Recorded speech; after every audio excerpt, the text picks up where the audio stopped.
Nous voilà arrivés à la fin de cette formation. J'espère qu'elle vous a plu, j'espère que vous avez appris pas mal de choses, j'espère aussi que je n'ai pas été trop soporifique pour vous.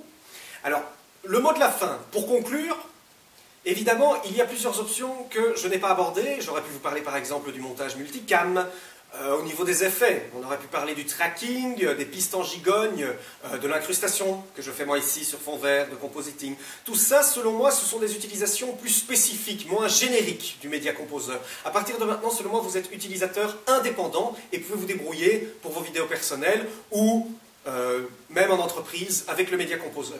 Ceci étant dit, je rappelle que si vous désirez une astuce particulière sur le Media Composer, n'hésitez pas à me contacter, ce sera un plaisir pour moi de vous faire des vidéos supplémentaires qui viendront compléter cette formation. Je vous rappelle que j'attends votre feedback.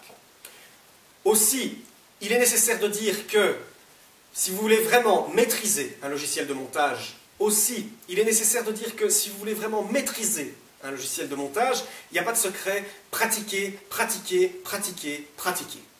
Vous avez peut-être pu voir ici que pendant ma formation, j'avais parfois quelques bugs, quelques cafouillages, que j'hésitais à un moment, je ne retrouvais pas les options. La raison est très simple. Media Composer, c'est un logiciel sur lequel je monte peu. Je monte essentiellement avec d'autres logiciels que nous verrons plus tard.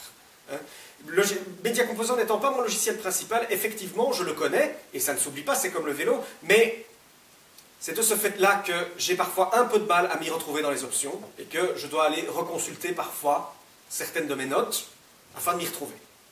Si vous comptez en faire votre logiciel principal, je vous rappelle que vraiment, utilisez-le dans tous vos montages au début, le plus possible, perfectionnez, perfectionnez, perfectionnez, avant de passer à un autre. Bien, si vous désirez également avoir une formation plus spécifique maintenant au Media Composer, je vous rappelle que n'hésitez pas à me contacter personnellement pour que nous en parlions directement en face à face. Cela deviendra une formation individuelle.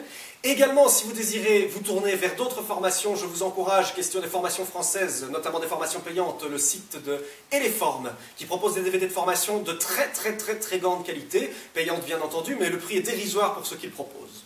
Si vous désirez vous documenter un peu plus sur le Media Composer, partager avec d'autres monteurs que moi à son sujet, rencontrer d'autres spécialistes du domaine, je vous invite à aller voir sur les réseaux sociaux les différentes pages dédiées au logiciel. Aussi, je vous recommande très chaleureusement la communauté yakyak.fr. C'est un site et un forum complet qui, à la base, c'était la communauté des utilisateurs de Final Cut Studio, concurrent de Media Composer. Plus largement, il s'est vraiment élargi à la post-production sur Mac. On peut y parler du Media Composer. Toutes les informations, les news concernant Media Composer, concernant Adobe aussi, sont sur ce site. Bien entendu, c'est surtout axé Mac, mais ils sont très ouverts.